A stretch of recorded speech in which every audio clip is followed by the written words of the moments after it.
Assalamualaikum warahmatullahi wabarakatuh. Perkenalkan, nama saya Sopan Saris Albir dengan NIM 220201004. Baiklah, di sini saya akan menjelaskan tentang konsep asuhan keperawatan dengan pasien SARS. SARS merupakan kumpulan gejala pada saluran pernapasan seperti batuk kering, bersin, dan sesak napas. Juga terjadi infeksi paru-paru, pneumonia yang timbul secara akut atau tiba-tiba dalam hitungan hari serta dapat menjadi sangat parah bahkan dapat mengancam jiwa. Baik, di sini ada etiologi. Dua virus yang pertama kali dicurigai sebagai penyebab SARS adalah paramyxovirus dan coronavirus. Dan terakhir, hanya coronavirus yang diduga sebagai penyebab SARS. Proses penularan SARS adalah berdasarkan droplet dan kontak. Penularan fekal oral juga mungkin terjadi melalui diare. SARS juga bisa menyebar jika seorang menyentuh sekret atau permukaan atau objek yang terinfeksi dan secara langsung menyentuh mata, hidung atau mulut, juga melalui batuk atau bersin dari pasien SARS. Baik, di sini kita masuk ke tanda dan gejala. Gejala SARS biasanya muncul 2-7 hari setelah seseorang terinfeksi virus SARS. Tetapi bisa juga baru muncul 10 hari setelah gejala infeksi. Virus ini bisa bervariasi pada tiap orang, tetapi secara umum akan muncul gejala berupa: yang pertama ada demam, umumnya lebih dari 38 derajat Celcius. Yang kedua ada batuk kering. Yang ketiga sesak napas. Yang keempat tubuh mudah lelah. Yang kelima penurunan nafsu makan. Yang keenam menggigil. Yang ketujuh sakit kepala. Yang kedelapan nyeri otot. Yang kesembilan diare. 10 mual. Dan yang ke-11 ada muntah. Baik, di sini kita masuk ke komplikasi SARS. Kegagalan pernapasan. Salah satu komplikasi yang dapat disebabkan oleh SARS adalah kegagalan pernapasan.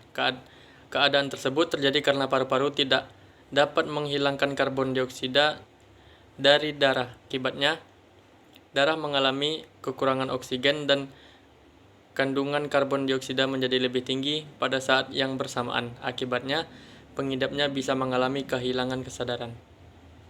Lalu ada kerusakan hati. SARS juga dapat menyebabkan kerusakan pada hati, sehingga tidak dapat berfungsi lagi. Kondisi ini dapat mengancam nyawa orang yang mengidapnya. Apabila gangguan ini terjadi, perawatan medis harus segera dilakukan. Selain itu, kerusakan hati akut dapat terjadi dengan cepat dan sulit dideteksi pada tahap awal. Baik, di sini kita masuk komplikasi SARS. Yang selanjutnya ada gagal jantung. Gangguan sistem pernapasan akut atau SARS juga dapat menyebabkan pengidapnya mengalami gagal jantung. Kondisi tersebut dapat menyebabkan otot jantung tidak memompa dengan normal. Di samping itu, gagal jantung dapat menyebabkan arteri pada jantung menyempit. Gangguan ini mungkin menyebabkan gangguan parah lainnya. Baik, selanjutnya ada di gangguan ginjal. SARS juga dapat menyebabkan gangguan pada ginjal. Hal tersebut dapat membuat ginjal kamu tidak berfungsi dengan normal dan lama-kelamaan makin parah. Gangguan ini harus dicegah sejak dini agar tidak menjadi lebih parah. Baik, di sini kita masuk ke pencegahan SARS.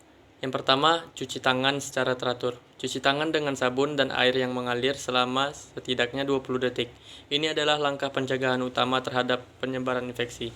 Yang kedua, hindari kontak dekat.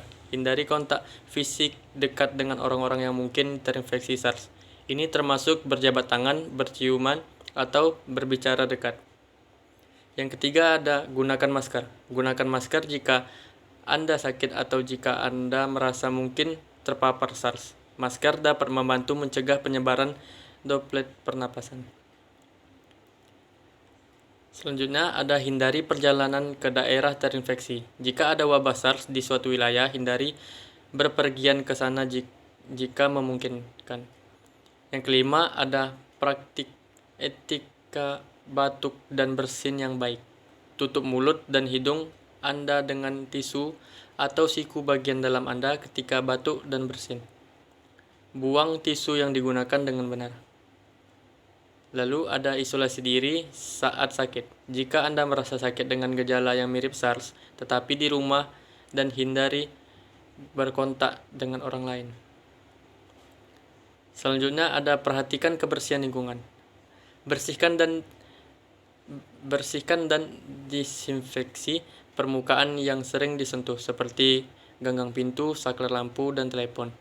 Selanjutnya ada ikuti panduan dari otoritas kesehatan.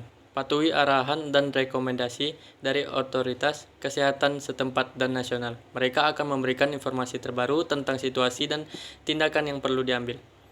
Selanjutnya ada vaksinasi, jika tersedia. Jika vaksin SARS tersedia, pertimbangkan untuk divaksinasi sesuai dengan panduan otoritas kesehatan.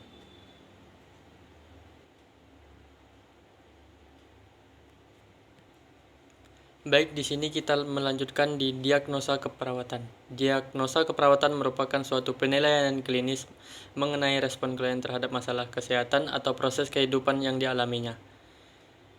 Sifat diagnosis keperawatan adalah berorientasi pada kebutuhan dasar manusia, menggambarkan respon individu terhadap proses, kondisi, dan situasi, berubah bila respon individu juga berubah.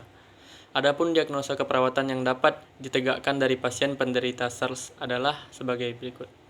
Yang pertama ada pola napas tidak efektif dan upaya napas hipertermi proses penyakit. Baik, di sini diagnosa keperawatannya.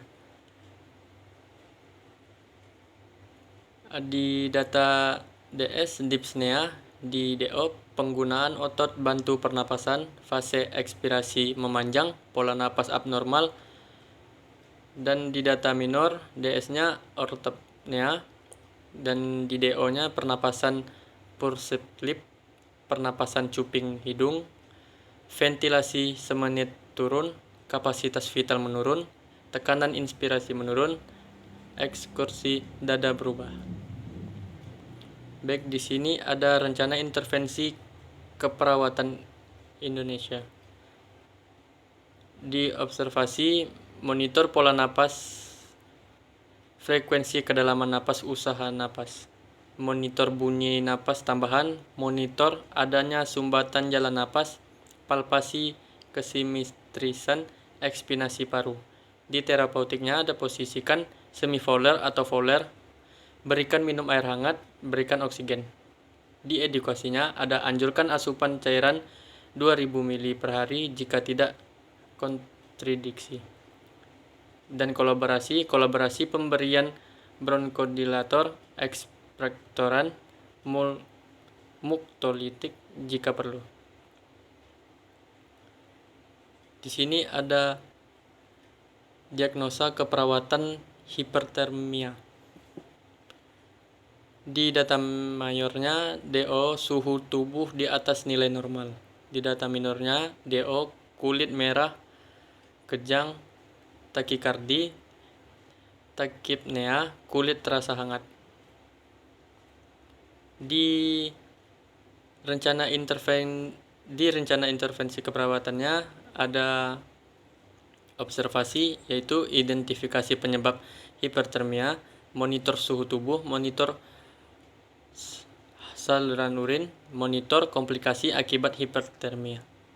Di terapeutiknya ada sediakan lingkungan yang dingin, longgarkan pakaian, basahi dan kipasi permukaan tubuh, berikan cairan oral, lakukan pendinginan eksternal, selimut hipertermia, ataupun kompres dingin pada dahi, leher, dada, abdomen, atau aksila. Berikan oksigen jika perlu. Di edukasinya ada anjurkan tirah baring. Dan di kolaborasi ada kolaborasi pemberian cairan dan elektrolit intervena jika perlu. Baik, terima kasih telah menyaksikan konsep asuhan keperawatan dengan pasien SARS. Jika ada kekurangan, saya mohon maaf. Assalamualaikum warahmatullahi wabarakatuh.